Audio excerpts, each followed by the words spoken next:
məsələnin rəngi bir qədər fərqlidir. Çünki buradakı araşdırma Melissa qrupdakı araşdırma ilə müqayisə oluna biləcək bir şey deyil. Çünki orada deyilən sözlər bir neçə nəfərin belə vəzifəsini, kreslosunu itirməsi ilə nəticələnə bilər. Belə geniş çaplı, belə dərin bir araşdırmaya gediləcəkmi fikrinizcə? Bir cümlə deyim, sonra Buyurun.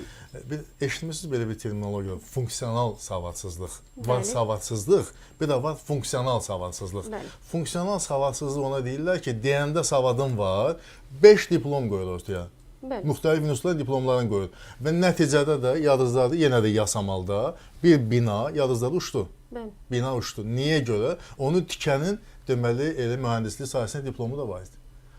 Ancaq funksional savadsızlıq nə olsun diplomu var. Amma o savad, o bilik, o düşüncə onlar yoxdur. Nəticəsində insanlar onun əziyyətini çəkirlər.